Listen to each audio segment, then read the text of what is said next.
From an undisclosed location somewhere in North America, this is your weekly Truth Be Told Minuteman report. Hey everyone, it's Robert Hensley, your Truth Be Told Minuteman, and today I want to talk about megalithic sites. So like Stonehenge, these ginormous stones that have somehow been moved and positioned and turned into these beautiful astrological sites or ritual sites by basically prehistoric man, right? By people who should not have had the technology to be able to do something as great. And again, we always come back to Stonehenge, but there are sites like Stonehenge all around the world. Many of them are far less studied.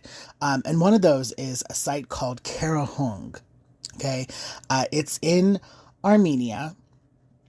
And Carahunge translated is speaking stones or stone voice in Armenian.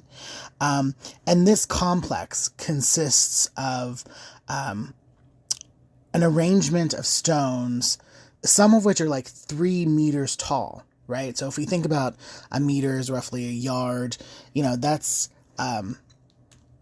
these are like 9 feet tall and they weigh several tons. And the stones are positioned in circular patterns resembling kind of concentric rings with alleyways. Now, what I found really interesting, right, is that the age of Carahunge, it's about 2,000 years older than Stonehenge, right? Its construction dates back to the Neolithic era, sometime around 5500 to 4500 BC. It predates the invention of the wheel and the development of writing, which really kind of adds to the mystique and the archaeological importance of this site. There are some researchers who believe that the arrangement of stones served as an ancient observatory. They were tracking celestial events such as solstices, equinoxes, and lunar cycles. Certain stones align with these key astronomical happenings, which does support the theory. And so it might be that Carahunge was an early sky watching or like a calendar system for these people. However, not everyone agrees. Some other researchers are arguing that Carahunge may have been a religious or ceremonial site. It could have been a sacred space for rituals and gatherings.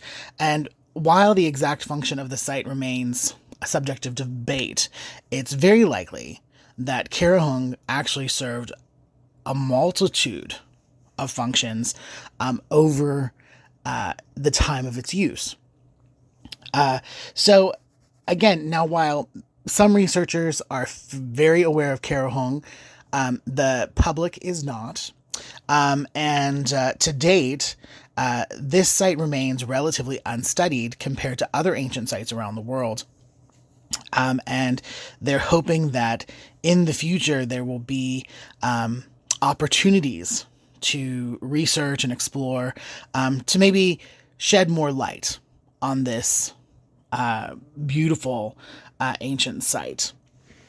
But I just think that it's so interesting that there are so many ancient sites like this around the world that have cultural significance or could have a greater cultural significance if we understood what they were for. And that, a lot of these sites for years have gone unprotected.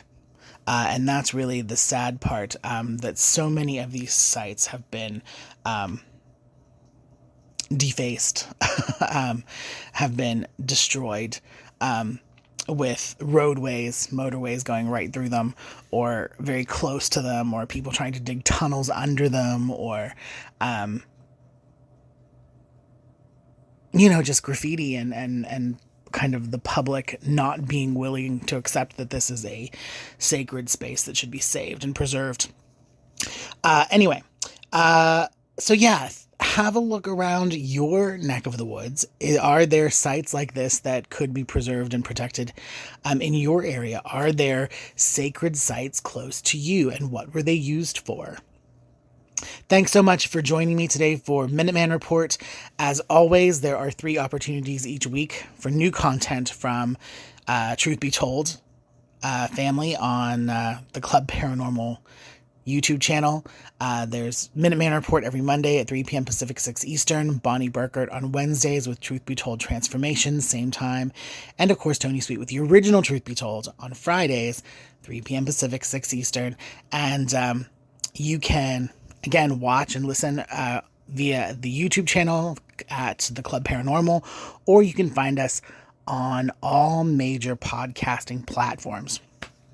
And if you have any questions, concerns, comments, want us to look up a particular story or have a story that you want to share, please reach out. You can reach me at reportminuteman@gmail.com. Again, that's reportminuteman@gmail.com. And we'll be taking a few weeks off here around the holidays, but we'll be back in January with new and exciting shows for you on the Minuteman Report. And until next time, stay true.